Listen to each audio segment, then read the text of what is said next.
I welcome all of you on the platform of AHL lectures. Today we are going to start the next point of chapter oscillation. पाठीमागच्या lecture मध्ये आपण बघितलं होतं की जो particle SHM करतोय त्याची डिस्प्लेसमेंट, त्याची वेलॉसिटी या सगळ्या गोष्टी आपण एक्सप्रेशन मध्ये डिराईव्ह केल्या होत्या. आज आपल्याला जो पार्टिकल SHM करतोय त्याची आपण कायनेटिक एनर्जी काढणार, त्याची पोटेन्शियल एनर्जी आणि त्याची टोटल एनर्जी काढणार आहे. तर हेडिंग लिहा, kinetic energy of a particle performing SHM. ठीक आहे, जो पार्टिकल SHM करतोय त्याची पहिल्यांदा आपण कायनेटिक एनर्जी फाइंड आउट करूयात.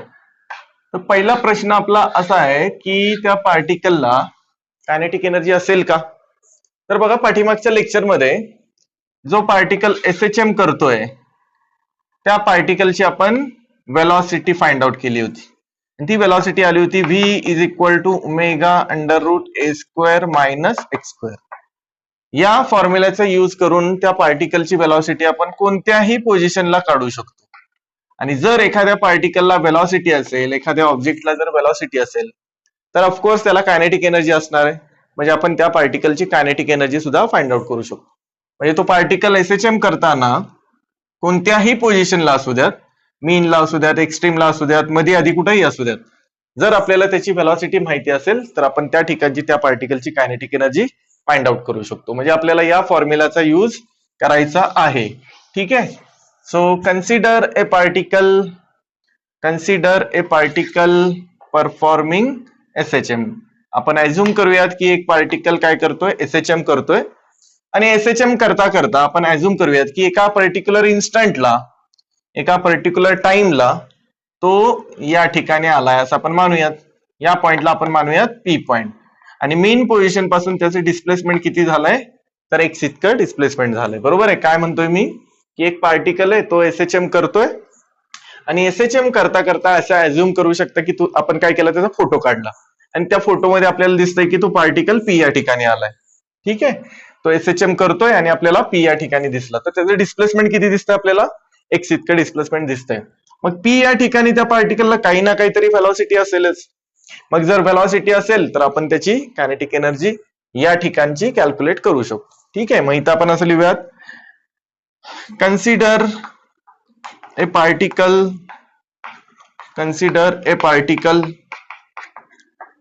Performing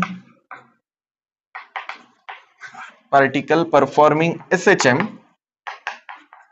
Consider a particle performing SHM.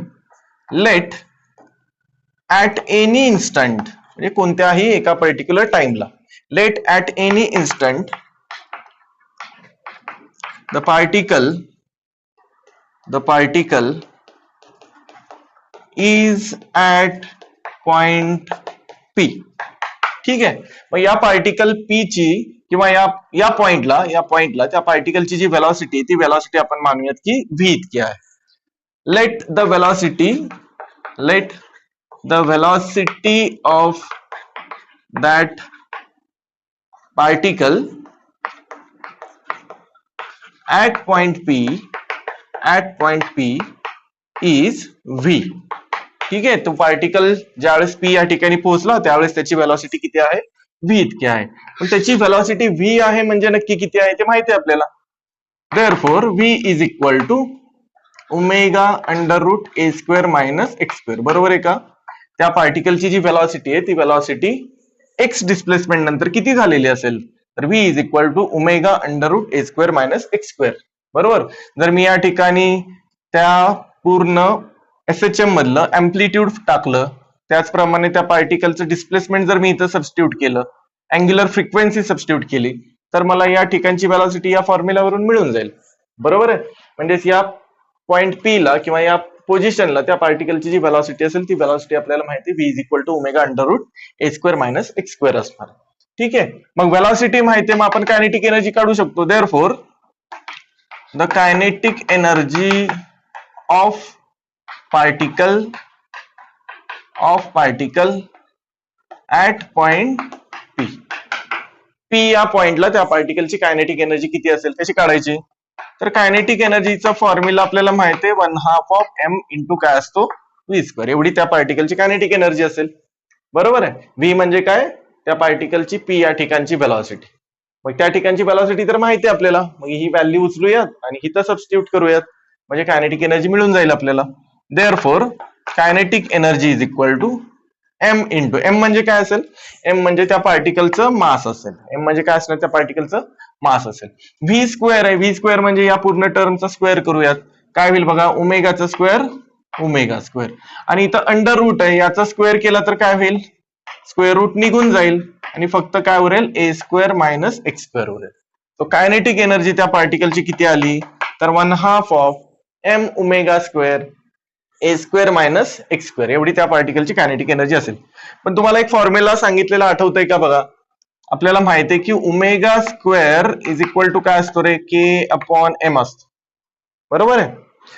ज्यावेळेस आपण फोर्स कॉन्स्टंट शिकलो होतो त्यावेळेस आपण, किंवा डिफरन्शियल इक्वेशन आपण बघितलं होतं, त्याच्यामध्ये हा फॉर्म्युला गेला होता. Omega square is equal to काय असतो, के बाय एम. मग याच्यावरून के इज इक्वल टू काय येईल बघा, के इज इक्वल टू येईल एम इंटू ओमेगा स्क्वेअर. मग इथं आलंय बघा एम ओमेगा स्क्वेअर, आपण एम ओमेगा स्क्वेअर काढून टाकूयात आणि त्याच्या ठिकाणी आपण एक कॉन्स्टंट लिहूयात के. ठीक आहे, म्हणजेच काय आलं, kinetic energy is equal to 1/2 K into A square minus X square. This is the formula for kinetic energy of a particle performing SHM. जो पार्टिकल एसएचएम करतोय त्या पार्टिकलची जर तुम्हाला कायनेटिक एनर्जी कोणत्याही पोझिशनला काढायची असेल तर तुम्ही काय करू शकता, याचा यूज करू शकता या फॉर्म्युलावरून. बस तुम्हाला काय माहिती पाहिजे, एक कॉन्स्टंट के, के ची व्हॅल्यू माहिती पाहिजे, ए म्हणजे अँप्लिट्यूड माहिती पाहिजे की अँप्लिट्यूड किती आहे ते. बरोबर, याला आपण बोलतोय अँप्लिट्यूड ए. त्याच्यानंतर डिस्प्लेसमेंट किती झालंय पार्टिकलचं, इथं आपल्याला डिस्प्लेसमेंट दिसतंय की एक्स इतकं झालेलं दिसतंय. बरोबर, मग या सगळ्या व्हॅल्यू आपल्याला माहिती असतील तर आपण त्या पार्टिकलची त्या पर्टिक्युलर लोकेशनला कायनेटिक एनर्जी फाइंड आउट करू शकतो. बरोबर आहे. मग आपण काय करूया, तो पार्टिकल एक्स्ट्रीमला असताना म्हणजे इकडे किंवा इकडे असताना आणि मीन पोझिशनला असताना त्याची कायनेटिक एनर्जी किती येते ते आपण फाइंड आउट करूया. आता एक साधं सोपं एक्झाम्पल बघा, एक स्प्रिंग मास सिस्टीम आहे. काय, एक स्प्रिंग मास सिस्टीम आहे. बरोबर, आणि या स्प्रिंगला हे एक मास जोडलेलं इथं दाखवलंय. आता हे मास काय करणार आहे, मी असं खेचणार आहे आणि सोडून देणार आहे. सोडून दिल्यानंतर त्या मासचे काय होईल, सिंपल हार्मोनिक मोशन होईल. बरोबर आहे. मास एक्स्ट्रीम लेफ्ट साइडला जाईल, मास एक्स्ट्रीम राईट साइडला जाईल. बरोबर, म्हणजे ज्या वेळेला हे मास एक्स्ट्रीम लेफ्ट साइडला जाईल त्यावेळेस त्याची व्हेलॉसिटी किती होते, तर 0 होते, आपल्याला माहिती आहे. मग जर व्हेलॉसिटी 0 असेल तर कायनेटिक एनर्जी पण किती होणार, 0, कारण की कायनेटिक एनर्जी असते 1/2 mv स्क्वेअर. मग एक्स्ट्रीम लेफ्ट साइडला पार्टिकल ज्या वेळेला पोहोचेल त्यावेळेस त्याची कायनेटिक एनर्जी 0 यायला पाहिजे. आणि ज्यावेळेस तो मीन पोझिशनला येतो, ज्यावेळेस हे मास एसएचएम करताना असं मीन पोझिशनला म्हणजे या पोझिशनला येईल त्यावेळेस त्याची व्हेलॉसिटी काय असते, मीन पोझिशनला मॅक्सिमम असते. मग जर व्हेलॉसिटी मॅक्सिमम असेल तर कायनेटिक एनर्जी मॅक्सिमम यायला पाहिजे. मग आपण काय करूयात, आता या फॉर्म्युलाचा यूज करून एक्स्ट्रीम पोझिशनला आणि मीन पोझिशनला कायनेटिक एनर्जी खरंच मॅक्सिमम आणि खरंच मिनिमम म्हणजे 0 येते का ते आपण काय करूयात, चेक करूयात. ठीक आहे, मग ऍट लिहितो मी पहिल्यांदा मीन पोझिशन, ऍट मीन पोझिशन. मग मीन पोझिशनला डिस्प्लेसमेंट किती असतं, तर डिस्प्लेसमेंट असतंय 0. मीन पोझिशनला डिस्प्लेसमेंट किती असतंय, 0 असतं. ही व्हॅल्यू काय करूयात, आपण या इक्वेशन नंबर 1 मध्ये टाकूयात. ठीक आहे, म्हणजेच काय करूयात, याला इथं लिहूयात, put in equation 1. So kinetic energy किती येईल बघा, 1/2 इंटू के इंटू ब्रॅकेट मध्ये ए स्क्वेअर मायनस 0. बरोबर, एक्सच्या ठिकाणी 0 टाकलं म्हणजेच काय उरलं इथं, 1/2 of K into A square. मग ही जी कायनेटिक एनर्जी आहे ही कायनेटिक एनर्जी कोणत्या पोझिशनची झाली, मीन पोझिशनची झाली. कोणत्या पोझिशनची, मीन पोझिशनची. ठीक आहे, आपण नंतर ठरवूयात की कायनेटिक एनर्जी मॅक्सिमम आहे का मिनिमम आहे. आता एक्स्ट्रीम पोझिशनला बघूयात, at extreme position, at extreme position. आता एक्स्ट्रीम पोझिशनला डिस्प्लेसमेंट किती असते, तर डिस्प्लेसमेंट असते प्लस मायनस ए. बरोबर आहे का, एक्स्ट्रीम पोझिशनला बघा डिस्प्लेसमेंट प्लस ए आणि या साईडला बघितलं तर डिस्प्लेसमेंट किती असेल, मायनस ए असेल. म्हणजेच एक्स्ट्रीम पोझिशनला हिथं आणि हिथं डिस्प्लेसमेंट आपल्याला दिसतंय की किती असतंय, तर प्लस ए आणि मायनस ए म्हणजे मॅक्सिमम असतं. एक्स्ट्रीम पोझिशनला पार्टिकल किंवा ऑब्जेक्ट पोहोचेल त्यावेळेला डिस्प्लेसमेंट मॅक्सिमम झालेलं असेल, की नाही. So x is equal to plus minus a. आता ही व्हॅल्यू उचलूयात आणि आपण इथं टाकूयात. Put in 1, put in equation 1. मग काय येईल इथं? Kinetic energy is equal to 1/2 of K into bracket A square minus, आता एक्स चा स्क्वेअर आहे, एक्स चा स्क्वेअर म्हणजे प्लस मायनस ए चा स्क्वेअर, प्लस मायनस ए चा स्क्वेअर असं होईल. म्हणजे काय येईल बघा, 1/2 ऑफ के ब्रॅकेट मध्ये ए स्क्वेअर हे मायनस, आता प्लस ए चा स्क्वेअर ए स्क्वेअर आणि मायनस ए चा स्क्वेअर सुद्धा ए स्क्वेअरच येणार आहे. म्हणजेच ए स्क्वेअर मायनस ए स्क्वेअर किती आलं? 0. आणि 0 इंटू 1/2 के किती येणार आहे? 0 येणार आहे. म्हणजेच कायनेटिक एनर्जी किती आली? तर कायनेटिक एनर्जी आली 0. मग आता बघा बरं व्यवस्थित, इथं एक कायनेटिक एनर्जी मिळाली आणि इथं एक कायनेटिक एनर्जी मिळाली. ही कायनेटिक एनर्जी 0 आहे म्हणजेच मिनिमम आहे. मग मगाशी मी तुम्हाला सांगितलं होतं की ज्यावेळेस पार्टिकल एक्स्ट्रीम पोझिशनला असतो त्यावेळेस त्याची व्हेलॉसिटी 0 होते आणि व्हेलॉसिटी 0 झाल्यानंतर कायनेटिक एनर्जी सुद्धा किती होणार? 0 होणार. आणि ज्यावेळेस पार्टिकल मीन पोझिशनला असतो त्यावेळेस त्याची व्हेलॉसिटी मॅक्सिमम असते. म्हणजेच लक्षात ठेवा, मीन पोझिशनला कायनेटिक एनर्जी सुद्धा किती येणार? तर मॅक्सिमम. म्हणजे ही कायनेटिक एनर्जी मीन पोझिशनची मॅक्सिमम आहे आणि ही कायनेटिक एनर्जी एक्स्ट्रीम पोझिशनची किती दिसते आपल्याला? मिनिमम दिसते. ठीक आहे. तर हे झालं kinetic energy of a particle performing SHM. एकदम इझी एक्सप्रेशन होतं. आपण काय केलं, एक पार्टिकल एसएचएम करतोय असं मानलं, तो पार्टिकल पी या ठिकाणी असं एझ्युम केलं, या ठिकाणची त्याची व्हेलॉसिटी आहे V, V is equal to omega under root A square minus X square. ठीक आहे. त्याच्यानंतर आपण मग काय केलं की या ठिकाणची कायनेटिक एनर्जी कशी काढणार? कायनेटिक एनर्जी असते 1/2 एम व्ही स्क्वेअर.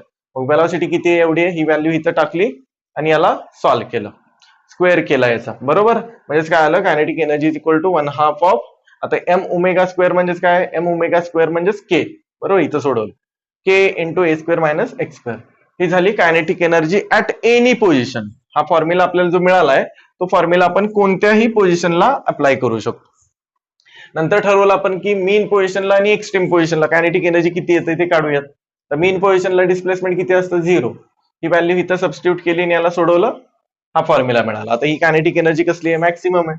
परत एक्स्ट्रीम पोझिशनला डिस्प्लेसमेंट काय असतंय? मॅक्सिमम, म्हणजे प्लस मायनस ही असते. ही व्हॅल्यू उचलली इथं टाकली, याला सोडवलं की त्याला आन्सर 0 आलं. म्हणजेच मीन पोझिशनला कायनेटिक एनर्जी मॅक्सिमम आणि एक्स्ट्रीम पोझिशनला कायनेटिक एनर्जी मिनिमम येते, हे आपल्याला इथं समजलं. तर हे एक्सप्रेशन नोट डाऊन करा. मग आपण पोटेन्शियल एनर्जीचं एक्सप्रेशन बघूया. ओके. आता काय करूयात आपण, या कायनेटिक एनर्जीचा इथं ग्राफ काढूयात. ग्राफ कसं काढायचं बघा. एक्स ऍक्सिस वरती काय करूयात आपण? डिस्प्लेसमेंट दाखवूयात. बघा इथं हा दाखवूयात आपण मीन पोझिशन. ही मीन पोझिशन झाली, ही एक्स्ट्रीम लेफ्ट पोझिशन, ही एक्स्ट्रीम राईट पोझिशन. ठीक आहे. या ठिकाणी डिस्प्लेसमेंट किती आहे? 0. या ठिकाणी डिस्प्लेसमेंट किती आहे? Plus a. ठीक आहे. आणि या ठिकाणी डिस्प्लेसमेंट किती असणार आहे? X is equal to minus a. ठीक आहे. आणि वाय ऍक्सिस वरती आपण काय करूयात? कायनेटिक एनर्जी दाखवूयात. वाय ऍक्सिस वरती काय करूयात आपण? कायनेटिक एनर्जी दाखवूयात. ठीक आहे. आता आपल्याला काय माहितीये बघा, ज्यावेळेस पार्टिकल मीन पोझिशनला आहे त्यावेळेला त्याची कायनेटिक एनर्जी कशी आहे? मॅक्सिमम आहे. मीन पोझिशनला कायनेटिक एनर्जी मॅक्सिमम, म्हणजे आपण हा पॉईंट घेऊयात. ठीक आहे. ज्यावेळेस पार्टिकल एक्स्ट्रीम पोझिशनला पोहोचला असेल त्यावेळेला त्याची कायनेटिक एनर्जी मिनिमम दिसते. म्हणजेच एक्स्ट्रीम पोझिशन हित आहे आणि त्यावेळेला कायनेटिक एनर्जी 0 दिसली पाहिजे. मग या पोझिशनला कायनेटिक एनर्जी 0 आहे, बरोबर. म्हणजे हाच पॉईंट असेल. आणि एक्स्ट्रीम लेफ्टला असताना सुद्धा कायनेटिक एनर्जी 0 दिसली पाहिजे. म्हणजे येते लक्षात, या ठिकाणी कायनेटिक एनर्जी किती दिसते तुम्हाला? 0 दिसते. म्हणजे 3 पॉईंट मिळाले, एक हा पॉईंट, एक दुसरा पॉईंट आणि एक हा तिसरा पॉईंट. तिन्ही पॉईंट जर आपण जोडले असे तर आपल्याला ग्राफ असा तयार झालेला बघायला मिळेल. जरा व्यवस्थित बघा इथं काय होतंय. जर मीन पोझिशन पासून आपण थोडस पुढे गेलो, इथं आलो, तर या ठिकाणी कायनेटिक एनर्जी बघा थोडीशी डिक्रीज झालेली असेल. थोडासा अजून पुढे गेलो की कायनेटिक एनर्जी डिक्रीज होईल. थोडं अजून पुढे गेलं की कायनेटिक एनर्जी अजून डिक्रीज होईल. आणि फायनली कायनेटिक एनर्जी किती होईल? 0. असं का होतंय? जसं आपण मीन पोझिशन पासून राईट साईडला जाऊ, एक्स्ट्रीम राईट साईडला जाऊ, तसं हळूहळू व्हेलॉसिटी कमी कमी कमी कमी होत जाते. आणि त्याच्यामुळे कायनेटिक एनर्जी काय होत जाते बघा की या ठिकाणी कायनेटिक एनर्जी थोडीशी डिक्रीज झाली, इथं कायनेटिक एनर्जी थोडी अजून डिक्रीज, इथं अजून डिक्रीज, इथं अजून थोडी डिक्रीज आणि फायनली किती झाली? 0.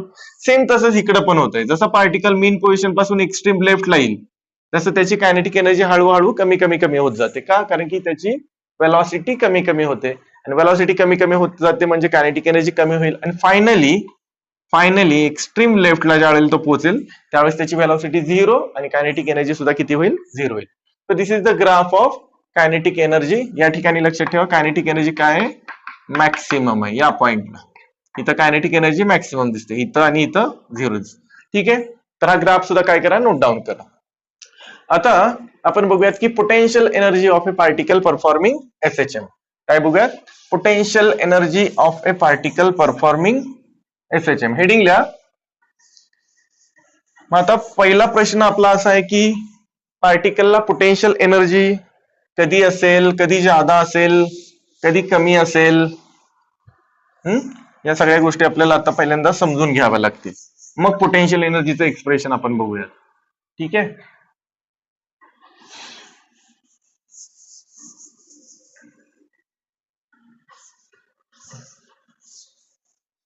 हेडिंगला पोटेन्शियल एनर्जी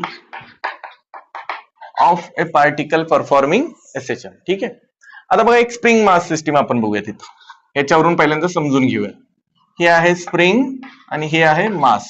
ही कोणती पोझिशन आहे, ही पोझिशन आहे मेन पोझिशन. ठीक आहे, या मासला मी असं खेचणार आहे एका साईडला आणि सोडून देणार आहे. मग ज्यावेळेस याला सोडून देऊ त्यावेळेला हे मास आपल्याला माहिती आहे की असं सिंपल हार्मोनिक मोशन करेल. ठीक आहे, ज्यावेळेस मास एक्स्ट्रीम राईट साईडला जाईल त्यावेळेला स्प्रिंग काय झालेली असेल, स्ट्रेच झालेली असेल. बरोबर, त्यावेळेस स्प्रिंग काय झालेली दिसते तुम्हाला, स्ट्रेच झालेली दिसते. आणि डिस्प्लेसमेंट किती झालेली दिसते, मॅक्सिमम. हे जे डिस्प्लेसमेंट आहे ते मॅक्सिमम आहे. आता या मास वरती बघा काय होतंय, या मास वरती या डायरेक्शन मध्ये रिस्टोरिंग फोर्स अप्लाय होतोय. बरोबर आहे का, ज्या वेळेला हे मास एक्स्ट्रीम राईट साईडला जाईल त्यावेळेला डिस्प्लेसमेंट मॅक्सिमम झालंय आणि रिस्टोरिंग फोर्स काय होतं, इकडे अप्लाय होतं. आता हा रिस्टोरिंग फोर्स कोण अप्लाय करतं, हा रिस्टोरिंग फोर्स ही स्प्रिंग अप्लाय करत असते. म्हणजे थोडक्यात काय, ही स्प्रिंग या मासला माघारी खेचत असते. म्हणजे इथं स्प्रिंगला काय करावं लागतंय, वर्क करावं लागतंय. स्प्रिंगला काय करावं लागतंय, वर्क. स्प्रिंग काय करणार, या मासला माघारी खेचते म्हणजे स्प्रिंगला इथं वर्क करावं लागतं. हे जे वर्क डन आहे, हे वर्क डन लक्षात ठेवा त्या स्प्रिंग मध्येच पोटेन्शियल एनर्जीच्या फॉर्म मध्ये स्टोअर होत असतं. सेम तसंच लक्षात ठेवा, ज्या वेळेला हे मास एक्स्ट्रीम लेफ्टला येईल त्यावेळेला काय होईल, ही स्प्रिंग अशी कॉम्प्रेस होईल. स्प्रिंग काय होईल, इथं कॉम्प्रेस होईल. आता स्प्रिंग ज्या वेळेला कॉम्प्रेस झालेली असेल त्यावेळेस जरा बघा डिस्प्लेसमेंट कुठं झालंय, या साईडला. या मासचं डिस्प्लेसमेंट झालंय या साईडला, x is equal to minus a. आणि रिस्टोरिंग फोर्स म्हणजे स्प्रिंग जो फोर्स अप्लाय करते ती स्प्रिंग आता या डायरेक्शन मध्ये फोर्स अप्लाय करेल, है की नाही. स्प्रिंग काय करणार, या मासला आता परत या साईडला ढकलेल. इथं काय होते, स्प्रिंग या मासला या साईडला खेचते आणि इथं काय करते, स्प्रिंग या मासला या साईडला ढकलते. म्हणजे दोनही वेळेस स्प्रिंगला काय करावं लागतंय, वर्क करावं लागतंय. दोनही वेळेस काय करावं लागतंय, त्या स्प्रिंगला एकदा त्या मासला इकडे ढकलावं लागतंय, एकदा या साईडला ढकलावं लागतंय. याचा अर्थ स्प्रिंग काय करते, वर्क करते. आणि जेवढं काही स्प्रिंग वर्क करणार आहे हे सगळं वर्क डन त्या स्प्रिंग मध्ये पोटेन्शियल एनर्जीच्या फॉर्म मध्ये स्टोअर होत असतंय. मग ह्या पोझिशन बद्दल काय म्हणता येईल आपल्याला, मीन पोझिशनला ज्या वेळेस ते मास असेल त्यावेळेला स्प्रिंग बघा, स्प्रिंग स्ट्रेच झालेली नाहीये, त्याचप्रमाणे कॉम्प्रेस पण झालेली नाहीये. याचा अर्थ इथं कोणतीही पोटेन्शियल एनर्जी त्या स्प्रिंग मध्ये स्टोअर झालेली नाही. लक्षात ठेवा, जर त्या स्प्रिंग मध्ये पोटेन्शियल एनर्जी जनरेट व्हायची असेल तर त्याच्यासाठी ती स्प्रिंग जी आहे ती स्प्रिंग स्ट्रेच व्हायला पाहिजे किंवा कॉम्प्रेस व्हायला पाहिजे. या दोनच केसेस मध्ये त्या स्प्रिंग मध्ये पोटेन्शियल एनर्जी स्टोअर होत असते. मीन पोझिशनला लक्षात ठेवा स्प्रिंग स्ट्रेच पण नाहीये आणि कॉम्प्रेस पण नाहीये. याचा अर्थ या पोझिशनला पोटेन्शियल एनर्जी लक्षात ठेवा काय असणार आहे, 0 असणार आहे. मीन पोझिशनला ज्यावेळेस मास असेल किंवा पार्टिकल असेल त्यावेळेस लक्षात ठेवायचं पोटेन्शियल एनर्जी किती असणार आहे, 0. ज्यावेळेस मास एक्स्ट्रीम राईट साईडला जाईल त्यावेळेला स्प्रिंग मॅक्सिमम स्ट्रेच झालीये, त्यावेळेला स्प्रिंगला मॅक्सिमम वर्क करावं लागेल. वर्क डन कसं असेल, मॅक्सिमम असेल. आणि वर्क डन ज्या वेळेला मॅक्सिमम असेल त्यावेळेस लक्षात ठेवायचं पोटेन्शियल एनर्जी सुद्धा मॅक्सिमम असणार आहे. सेम तसंच इथं सुद्धा या ठिकाणी काय झालंय, स्प्रिंग कॉम्प्रेस झालीये. स्प्रिंग ज्या वेळेला कॉम्प्रेस झालेली असेल त्यावेळेला स्प्रिंग काय करणार, त्या मासला खूप जादा ताकदीनं दूर ढकलणार आहे. याचा अर्थ इथं सुद्धा वर्क डन जे आहे ते वर्क डन काय असेल, मॅक्सिमम असेल. वर्क डन मॅक्सिमम असेल तर पोटेन्शियल एनर्जी सुद्धा मॅक्सिमम असेल. लक्षात येतंय का तुमच्या, की ज्यावेळेस डिस्प्लेसमेंट ज्यादा त्यावेळेस वर्क डन ज्यादा पोटेन्शियल एनर्जी सुद्धा ज्यादा. आणि ज्यावेळेस लक्षात ठेवा डिस्प्लेसमेंट 0, इथं डिस्प्लेसमेंट किती आहे, 0. ज्यावेळेस डिस्प्लेसमेंट झिरो असेल त्यावेळेस वर्क डन सुद्धा लक्षात ठेवायचं झिरो असणार आहे. वर्क डन झिरो असेल त्यावेळेला पोटेन्शियल एनर्जी सुद्धा झिरो असणार आहे. So this is basic concept. हा बेसिक कन्सेप्ट तुम्हाला व्यवस्थित लक्षात ठेवायचा आहे आणि हाच कन्सेप्ट आपण या इक्वेशन मध्ये किंवा या एक्सप्रेशन मध्ये आपण अप्लाय करणार आहे. ठीक आहे. मग हेडिंगला आता potential energy of a particle performing SHM काय शिकला इथं तुम्ही आता की ज्यावेळेस पार्टिकल मीन पोझिशनला असेल त्यावेळेस पोटेन्शियल एनर्जी झिरो यायला पाहिजे आणि ज्यावेळेस पार्टिकल लक्षात ठेवा एक्स्ट्रीम पोझिशनला असेल त्यावेळेस पोटेन्शियल एनर्जी मॅक्सिमम यायला पाहिजे. ते आपल्याला इथं एक्सप्रेशन मध्ये येतंय का आपण बघूया. कन्सिडर ए पार्टिकल परफॉर्मिंग SHM. एक पार्टिकल SHM करतोय असं आपण मानूया. ठीक आहे. ही आहे मीन पोझिशन, ही आहे एक्स्ट्रीम राईट, ही आहे एक्स्ट्रीम लेफ्ट पोझिशन. मीन पोझिशन पासून तो पार्टिकल सपोज P या ठिकाणी आला. ठीक आहे. कुठं आला? P या पोझिशनला आला आणि P पोझिशन पर्यंत त्या पार्टिकलचं डिस्प्लेसमेंट किती झालंय तर x इतकं झालेलं आपल्याला दिसतंय. ठीक आहे. मग मीन पोझिशन पासून P पर्यंत ज्यावेळेस तो पार्टिकल आलेला असेल त्यावेळेस किती वर्क डन झालेलं असेल ते वर्क डन आपल्याला पहिल्यांदा काढावं लागेल आणि ते सगळं वर्क डन पोटेन्शियल एनर्जीच्या फॉर्म मध्ये स्टोअर झालेलं असणार. लक्षात ठेवा जेवढं ज्यादा वर्क डन तेवढं ज्यादा पोटेन्शियल एनर्जी. मग इथं आपण काय करणार आहे वर्क डन फाइंड आउट करणार की मीन पासून P पर्यंत तो पार्टिकल जेव्हा येईल त्यावेळेस किती वर्क डन झालेलं असेल ते काढायचं आपल्याला. ठीक आहे. ओके. आणि जे वर्क डन आपल्याला मिळेल ते वर्क डन म्हणजेच आपण पोटेन्शियल एनर्जी लिहिणार आहे. बघा मग consider A particle performing SHM. Consider a particle performing SHM. Let the particle is at point P. Let the particle is at point P. तो कुठं आलाय तर P या ठिकाणी आला. डिस्प्लेसमेंट किती झालेली दिसतंय x इतकं. Let the displacement of particle is x. Okay. आता बघा आता काय म्हणतो मी जरा व्यवस्थित लक्ष देऊन ऐक. आपण काय करूयात हा पार्टिकल P पासून Q पर्यंत म्हणजे इथपर्यंत आलाय असं आपण मानूया. मग P पासून Q पर्यंत म्हणजे मला सांगा जर पार्टिकल P पासून Q पर्यंत आलेला असेल तर हे जे डिस्प्लेसमेंट दिसतंय तुम्हाला हे डिस्प्लेसमेंट एकदम स्मॉल डिस्प्लेसमेंट आहे. स्मॉल डिस्प्लेसमेंट आपण dx न दाखवूया. ठीक आहे. Particle is moved from point P to Q. In this there will be a small displacement of that particle. त्या पार्टिकलचं एकदम स्मॉल डिस्प्लेसमेंट झालेलं असेल. मग जर डिस्प्लेसमेंट स्मॉल झालेलं असेल तर त्या पार्टिकलचं आपल्याला स्मॉल वर्क डन मिळेल. बरोबर आहे का. जर डिस्प्लेसमेंट स्मॉल असेल बरोबर आहे स्प्रिंग अशी थोडीशीच काय झाली स्ट्रेच झाली तर त्यावेळेला काय झालेलं असेल स्मॉल डिस्प्लेसमेंट झालेलं असेल आणि त्या स्प्रिंगला स्मॉल वर्क करावं लागेल आणि जेवढं स्मॉल वर्क डन असेल स्मॉल पोटेन्शियल एनर्जी स्टोअर झालेली असणार आहे. मग आपण एक काम करूयात स्मॉल डिस्प्लेसमेंट साठी स्मॉल वर्क डन काढूया. इथं लिहितो me for small displacement dx there will be small work done. मग हे जे स्मॉल वर्क डन आहे हे स्मॉल वर्क डन आपण कसं काढणार.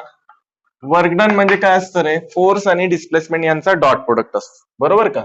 वर्क डन म्हणजे काय असतंय फोर्स आणि डिस्प्लेसमेंट यांचा डॉट प्रोडक्ट. फोर्स आणि डिस्प्लेसमेंट किती झालंय dx यांचा डॉट प्रोडक्ट. जरा बघा इकडं डिस्प्लेसमेंट पार्टिकलचं P पासून Q पर्यंत झालंय म्हणजे या डायरेक्शन मध्ये हे झालं डिस्प्लेसमेंट या डायरेक्शन मध्ये आणि फोर्स त्या पार्टिकल वरती जो अप्लाय होणार आहे तो फोर्स या डायरेक्शन मध्ये अप्लाय होईल. बरोबर की नाही. रिस्टोरिंग फोर्स हा जो फोर्स आहे हा फोर्स कोणता असणार आहे रिस्टोरिंग फोर्स असेल. पार्टिकल चाललाय या डायरेक्शन मध्ये बरोबर पण लक्षात ठेवा रिस्टोरिंग फोर्स त्याच्यावरती मागच्या बाजूला म्हणजे toward the mean position apply होत असतो. जसं मगाशी स्प्रिंग मास सिस्टीम मध्ये बघितलं ज्यावेळेस मास राईट साईडला जाईल त्यावेळेस डिस्प्लेसमेंट राईट साईडला आणि रिस्टोरिंग फोर्स मात्र कुठे अप्लाय होईल लेफ्ट साईडला. सेम तसंच दिसतं इथं आपल्याला पार्टिकल P पासून Q पर्यंत आला म्हणजे डिस्प्लेसमेंट झालं dx पण ज्या वेळेला पार्टिकल P पासून Q पर्यंत जात असेल त्यावेळेला रिस्टोरिंग फोर्स लागणार या साईडला असं होतं. मग फोर्स आणि डिस्प्लेसमेंट यांचा डॉट प्रोडक्ट म्हणजे लक्षात ठेवा स्मॉल वर्क डन असेल. डॉट काढून टाकूयात तर डॉट काढल्यानंतर आपल्याला माहिती आहे डॉट प्रोडक्ट मधला डॉट काढून टाकल्यानंतर आपण लिहितो cos theta, where theta is angle between force and displacement. हा थीटा जो आहे तो फोर्स आणि डिस्प्लेसमेंट यांच्यामधला अँगल असतो. ठीक आहे, मग किती अँगल दिसतोय बघा, डिस्प्लेसमेंट आणि फोर्स यांच्यामध्ये अँगल किती आहे, 180 degree. Theta is equal to किती आहे, 180 डिग्री आहे. म्हणजे इथं आपण टाकूयात F into dx into cos 180. Cos 180 किती येतो, -1 येतो. सो एफ डीएक्स -1 म्हणजे हे आलं मायनस एफ इंटू डीएक्स. हे जे मिळालं आपल्याला, हे काय मिळालं आपल्याला, हे मिळालं small work done. Particle P पासून क्यू पर्यंत गेला त्यावेळेस एवढा स्मॉल वर्क डन झालेला असेल. मग आता आपल्याला काय फाइंड आउट करायचंय, आता आपल्याला फाइंड आउट करायचंय की पार्टिकल मीन पासून पी पर्यंत ज्यावेळेस आला त्यावेळेस किती वर्क डन झालं. हे कसं काढायचं आता, आता बघा आपण काय करूयात, इथून इथपर्यंत येऊयात, परत स्मॉल वर्क डन काढूयात, परत इथून इथपर्यंत येऊयात, परत स्मॉल वर्क डन काढूयात, इथून इथपर्यंत येऊयात, स्मॉल वर्क डन काढूयात, इथून इथपर्यंत येऊयात, स्मॉल वर्क डन काढूयात. असे छोटे छोटे छोटे वर्क डन आपण काय करूयात, कॅल्क्युलेट करूयात. DW1, DW2, DW3 असे छोट्या छोट्या पार्ट मध्ये आपल्याला काय करावं लागेल, हे डिस्प्लेसमेंट तोडावं लागेल. छोटे छोटे वर्क डन आपल्याला काढावे लागतील आणि हे स्मॉल वर्क डन जे आहे ते आपल्याला जोडायचे आहेत. म्हणजे आपल्याला total work done for the displacement DX मिळून जाईल की या डिस्प्लेसमेंट मध्ये म्हणजेच इथून इथपर्यंत किती वर्क डन झालं ते वर्क डन आपल्याला मिळेल. येतंय लक्षात. छोटे छोटे वर्क डन काढूयात आणि ते जोडूयात. मग ही जी जोडण्याची प्रोसेस आहे या प्रोसेसला मॅथमॅटिक्स मध्ये इंटिग्रेशन असं म्हणतात. म्हणजे काय करायचं, छोटे छोटे छोटे वर्क डन काढायचे आणि ते जोडायचे म्हणजेच इंटिग्रेट करायचे. म्हणजे थोडक्यात काय करायचं, आपल्याला इंटिग्रेट करावं लागणार आहे, बरोबर आहे. मग आता हे स्मॉल वर्क डन काढायचे, मग सगळे वर्क डन जोडायचे, ही एक लेंदी प्रोसेस आहे. म्हणून त्याच्यासाठी आपण काय करतो, एकदाच स्मॉल वर्क डन काढतो जसं इथं काढलंय ते, आणि याच आपण काय करतो, इंटिग्रेशन काढतो. याच काय करतो आपण, इंटिग्रेशन काढतो. मग जर या इक्वेशनचं आपण इंटिग्रेशन काढलं तर ते इंटिग्रेशन आपल्याला देईल total work done for moving the particle from mean to position P. इथून इथपर्यंत जाण्यासाठी किती टोटल वर्क डन झालं ते आपल्याला याच्यावरून मिळेल. त्याच्यासाठी याचं इंटिग्रेशन काढावं लागेल. ठीक आहे, पण त्याआधी आपण फोर्सची व्हॅल्यू टाकूयात. बघा बरं, फोर्स म्हणजेच कोणता, रिस्टोरिंग फोर्स आहे हा. But F is equal to आपल्याला माहिती आहे रिस्टोरिंग फोर्स काय असतो, -k इंटू एक्स असतो. ही व्हॅल्यू काय करूयात, याच्यामध्ये टाकूयात. Put in equation 1, put in equation 1. याला इथं सबस्टिट्यूट केलं काय होईल बघा, dw इज इक्वल टू, इथं ऑलरेडी मायनस साइन आहे, ह्या फोर्सच्या ठिकाणी -kx टाकतो मी, -k into x into dx, minus minus काय झालं plus. So dw is equal to plus kx into dx. हे झालं इक्वेशन नंबर 2. हे झालं स्मॉल वर्क डन, हे मिळालं आपल्याला स्मॉल वर्क डन. नाउ यालाच इंटिग्रेट करूयात. याला इंटिग्रेट केल्यानंतर आपल्याला टोटल वर्क डन मिळून जाईल.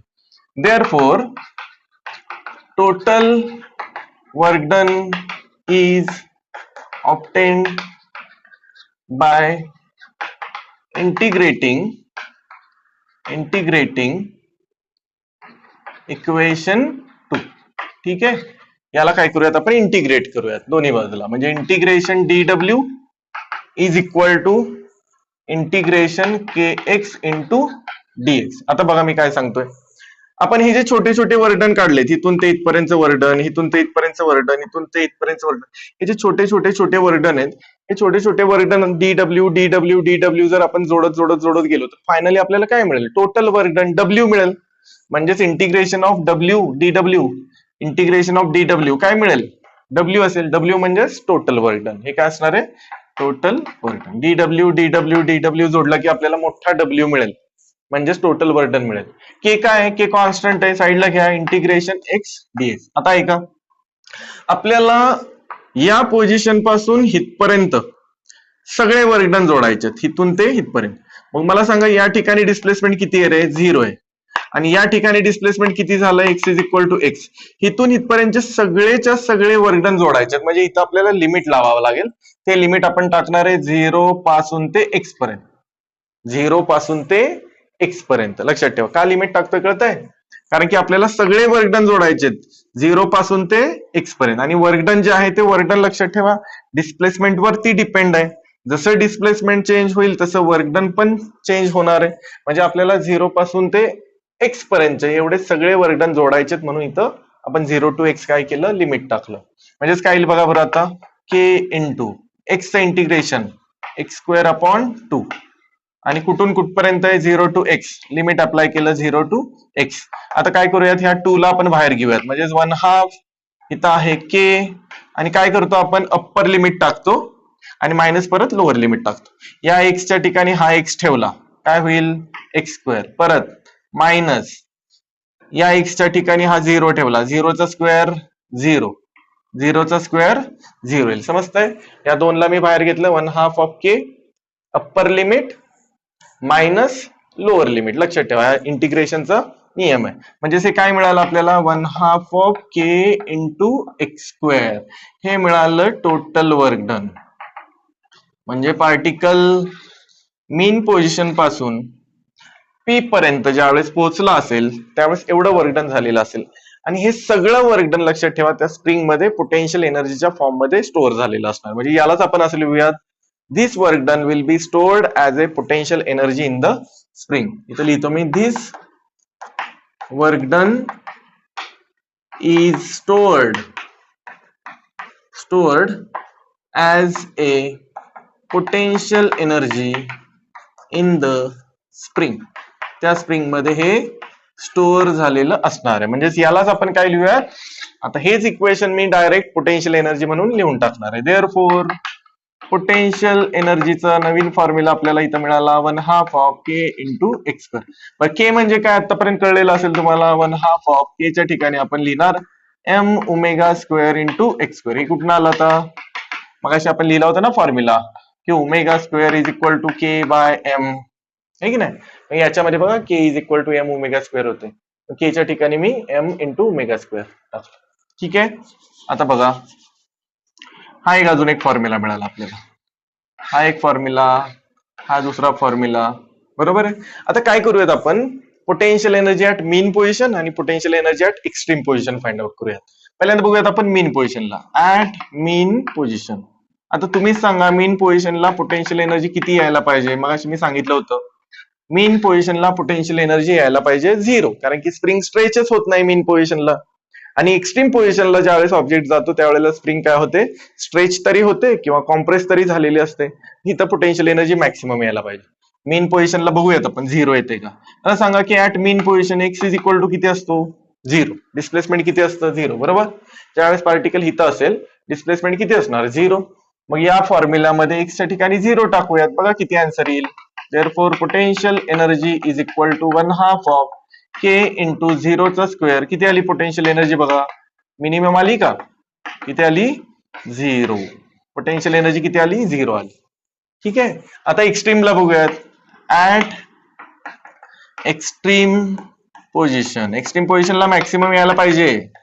ठीक आहे बघूयात at extreme position X is equal to किती घेणार plus minus A. Displacement extreme पोझिशनला इकडच्या बाजूला प्लस आहे इकडच्या बाजूला मायनस आहे बरोबर. मग ही व्हॅल्यू उचलूयात आणि इथं टाकूयात काय येते बघा बरं. Potential energy is equal to 1/2 of k into X च्या ठिकाणी टाकायचं आपल्याला प्लस मायनस ए चा स्क्वेअर. आता प्लसचा स्क्वेअर प्लस ए चा स्क्वेअर ए स्क्वेअर येईल मायनस ए चा स्क्वेअर सुद्धा प्लस ए स्क्वेअरच येणार. म्हणजे पोटेन्शियल एनर्जी किती आली 1/2 of k into A square. मग ही जी पोटेन्शियल एनर्जी बघा एक्स्ट्रीम पोझिशनला पोटेन्शियल एनर्जी मॅक्सिमम येते. काय येते इथं पोटेन्शियल एनर्जी मॅक्सिमम. ठीक आहे ठीक आहे का. बघा इथं काय फॉर्म्युला मिळाला 1/2 of k into A square आला. के च्या ठिकाणी मी परत इथं व्हॅल्यू टाकू शकतो एम ओमेगा स्क्वेअर. अजून एक फॉर्म्युला मला मिळू शकतो potential energy maximum is equal to 1/2 of M omega square into A square. बघा इथं maximum potential energy is equal to 1/2 of m omega square into s बरोबर. So this is about the potential energy of a particle performing SHM. हे equation काय करा तुम्ही note down करा. Note down केलं की आपण काय करूया त्याचा ग्राफ काढूया. नोट डाऊन करा. ठीक आहे. व्हिडिओ पॉज करा आणि नोट डाऊन करा. ओके.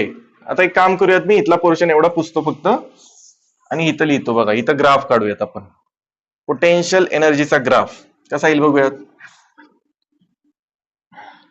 काय करूयात ही मेन पोझिशन दाखवूयात. इथं एक्स इज इक्वल टू किती 0 इथं extreme position X is equal to किती प्लस ए, या ठिकाणी एक्स इज इक्वल टू किती येणार मायनस ए, आणि मेन पोझिशन पासून एक ऍक्सिस दाखवूयात आपण. ठीक आहे, मेन पोझिशन पासून ऍक्सिस दाखवूयात वाय. या वाय ऍक्सिस वरती आपण काय करूयात पोटेन्शियल एनर्जी दाखवूयात. पोटेन्शियल एनर्जी 3 पॉइंट मिळाले की आपला ग्राफ तयार होईल. बघा बरं, मेन पोझिशनला मला सांगा, मेन पोझिशनला पोटेन्शियल एनर्जी किती आहे? मेन पोझिशनला पोटेन्शियल एनर्जी 0 आहे. मेन पोझिशन हित आहे, या ठिकाणी पोटेन्शियल एनर्जी 0, म्हणजे हा पहिला पॉइंट मिळाला. दुसरं, एक्स्ट्रीम पोझिशनला पोटेन्शियल एनर्जी काय दिसते तुम्हाला? मॅक्सिमम दिसते. एक्स्ट्रीम पोझिशन हित आहे, पोटेन्शियल एनर्जी मॅक्सिमम दिसली पाहिजे, म्हणजे कोणता पॉइंट येईल? म्हणजे हा पॉइंट आला. ठीक आहे, सेम तसंच इकडे सुद्धा एक्स्ट्रीम पोझिशनला पोटेन्शियल एनर्जी मॅक्सिमम, मॅक्सिमम म्हणजे हा पॉइंट आला. ठीक आहे, म्हणजे हा एक पॉइंट मिळाला, हा एक पॉइंट आणि हा एक पॉइंट, तिन्ही पॉइंट जोडूयात म्हणजे ग्राफ असा येईल. म्हणजे हा ग्राफ कायनेटिक एनर्जीच्या एकदम उलटा आलेला दिसतोय आपल्याला. बरोबर, मगाची कायनेटिक एनर्जीचा ग्राफ असा होता, पोटेन्शियल एनर्जीचा आता असा दिसतो. ठीक आहे, मग हे पोटेन्शियल एनर्जीचं ग्राफ आणि एक्सप्रेशन जरा व्यवस्थित लिहा. मग आपण काय करूया, टोटल एनर्जीचं एक्सप्रेशन बघूया. ठीक आहे, ओके. आता आपण बघूयात की total energy of a particle performing SHM. जो पार्टिकल एसएचएम करतोय त्याची टोटल एनर्जी काढूया. ठीक आहे, तो हेडिंग लिहा, total energy of a particle performing SHM. ठीक आहे, आता टोटल एनर्जी काय असणार आहे? तर टोटल एनर्जी समेशन असणार आहे. कशाची? कायनेटिक एनर्जी आणि पोटेन्शियल एनर्जी. बरोबर, म्हणजे आपल्याला कायनेटिक एनर्जी माहिती पाहिजे, पोटेन्शियल एनर्जी माहिती पाहिजे. म्हणजे ऑलरेडी आपण काय केलंय आता मगाशी शिकलेलं. म्हणजे आपण टोटल एनर्जी काय करूयात, त्या दोघांची समेशन घेऊयात. ठीक आहे, इथं लिहितो मी, बघा, we know kinetic energy of particle performing SHM is. काय असते कायनेटिक एनर्जी? कायनेटिक एनर्जी असते 1/2 of K into bracket A square minus X square. बरोबर, पोटेन्शियल एनर्जी काय असते ते पण लिहूयात. Potential energy of particle performing SHM is. काय मिळालं होतं equation? Potential energy is equal to 1/2 of K into X square. बरोबर, देअरफॉर टोटल एनर्जी काय असेल? मग total energy of particle is काय असेल? टोटल एनर्जी, टोटल एनर्जी असणार आहे kinetic energy plus potential energy.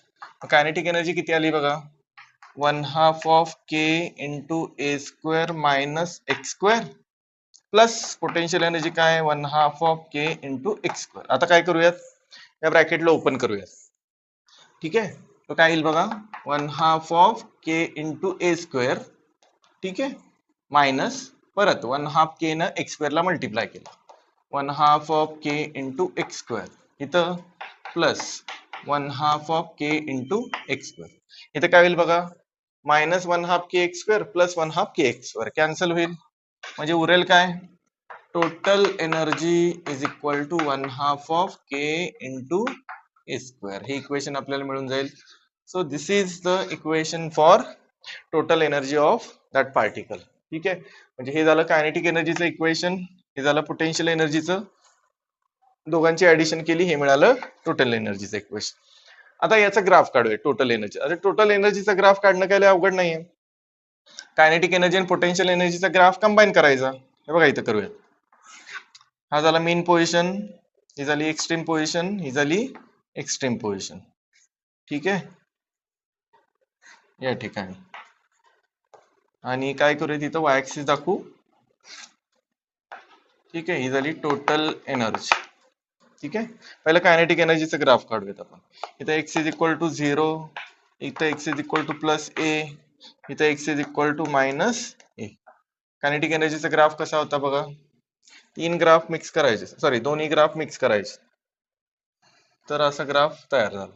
ठीक आहे, आपल्याला माहिती आहे की इथं कायनेटिक एनर्जी काय असते रे, इथं असते कायनेटिक एनर्जी 0, इथं इथं पण कायनेटिक एनर्जी असते 0, आणि इथं कायनेटिक एनर्जी इथं काय असते, मॅक्सिमम असते. इथं कायनेटिक एनर्जी मॅक्सिमम. पोटेन्शियल एनर्जीचा ग्राफ बघूयात. काय ग्राफ आहे पोटेन्शियल एनर्जीचा? एक्स्ट्रीम पोझिशनला पोटेन्शियल एनर्जी मॅक्सिमम असते. म्हणजे कोणता पॉइंट आहे? हा पॉइंट. बरोबर. इथं सुद्धा एक्स्ट्रीम पोझिशनला पोटेन्शियल एनर्जी मॅक्सिमम असते, म्हणजे हा पॉइंट. हा एक पॉइंट, हा दुसरा पॉइंट. इथं पोटेन्शियल एनर्जी 0, या पॉइंटला 0 असते, इथं मॅक्सिमम असते. हे जॉईन करूयात आपण. म्हणजे हा ग्राफ कशात झाला? पोटेन्शियल एनर्जी झाला. इथं पोटेन्शियल एनर्जी मॅक्सिमम, इथं पोटेन्शियल एनर्जी मॅक्सिमम. बरोबर. म्हणजे बघा, या पॉइंटला जर तुम्ही बघितलं तर कायनेटिक एनर्जी 0, इथं याच पॉइंटला पोटेन्शियल एनर्जी मॅक्सिमम. या पॉइंटला बघितलं तर तुमच्या असं लक्षात येईल की इथं पोटेन्शियल एनर्जी 0 आहे, पण कायनेटिक एनर्जी मॅक्सिमम. इथं काय दिसतंय? Kinetic energy 0, potential energy maximum. म्हणजे एक एनर्जी कमी होते, त्याच वेळेला एक एनर्जी लक्षात ठेवायचं इन्क्रीज होत असते. एक जर फॉर एक्झाम्पल पोटेन्शियल एनर्जी 0 झाली की कायनेटिक एनर्जी मॅक्सिमम असते. बघा इथं, इथं पोटेन्शियल एनर्जी 0 आहे, पण याच ठिकाणी कायनेटिक एनर्जी मॅक्सिमम. इथं कायनेटिक एनर्जी 0 आहे, इथं पोटेन्शियल एनर्जी मॅक्सिमम असते. इथं कायनेटिक एनर्जी 0, पण त्याच वेळेला पोटेन्शियल एनर्जी मॅक्सिमम असते. म्हणजे एक एनर्जी कमी होते, एक एनर्जी मॅक्सिमम होत असते. मग एक असा पॉइंट आहे या ग्राफ मध्ये, बघा हा पॉइंट. या पॉइंटला काय होते जरा बघा. इथं कायनेटिक एनर्जी 0 आहे, हळूहळू कायनेटिक एनर्जी वाढत वाढत वाढत गेली. इथं पोटेन्शियल एनर्जी मॅक्सिमम आहे, हळूहळू पोटेन्शियल एनर्जी कमी कमी होत आली. आणि या ठिकाणी लक्षात ठेवा, मग काय झालेलं असेल? कायनेटिक एनर्जी आणि पोटेन्शियल एनर्जी दोन्ही पण इक्वल झालेले असते. सेम तसंच इथे कायनेटिक एनर्जी आणि पोटेन्शियल एनर्जी इक्वल झालेले असणार. So this is the graph of total energy. Equation आणि त्याचं ग्राफ दोन्ही व्यवस्थित नोट डाऊन करा. मग आपण आजची समरी बघूयात. ठीक आहे, नोट डाऊन करा, व्हिडिओ पॉज करा आणि एक्सप्रेशन नोट डाऊन करा. ठीक आहे, बघा आता समरी बघूयात आपण इथं की आज आपण काय शिकलो.